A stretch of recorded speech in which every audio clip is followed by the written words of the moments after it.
January 9th, 2020. Detroit Police Department arrests Robert Williams in front of his 2 daughters and wife in front of his house with no explanation. By the time Williams learned why he was arrested, he was already questioned and spent a full night in jail.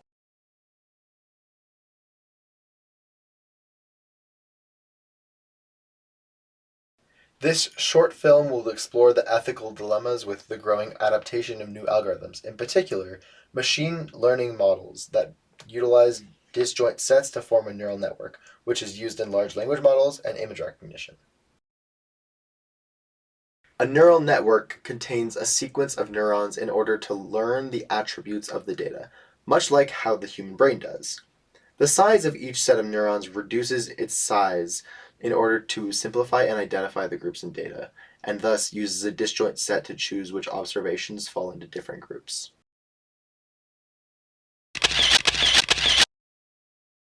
Williams was one of 3 men and 1 woman of color who were falsely arrested after being selected by a facial recognition system used by the DPD, which used robbery footage and cross-referenced a database of old driver's license photos.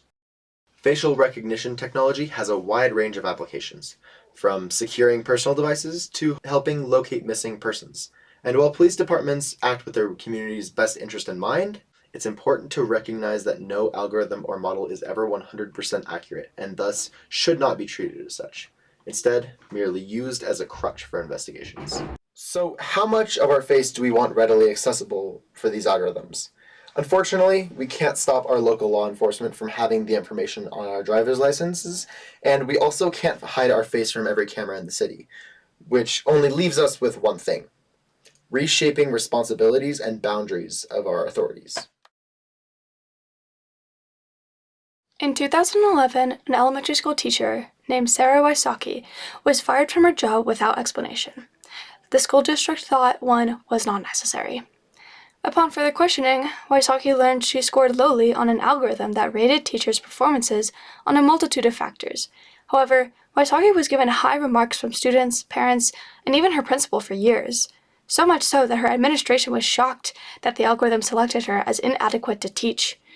Instead of overriding these results, her administration fired her. Years later, it was found that there was a discrepancy in the algorithm that led to many false fires over the years. However, the algorithm was only scrapped years later after these exceptional teachers were fired without remorse.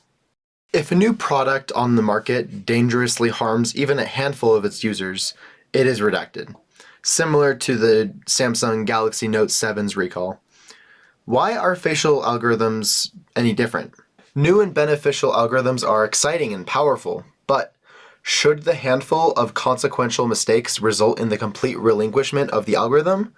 Or should we redefine the ethical boundaries, allowing the release and use of even a 99.9% effective neural network?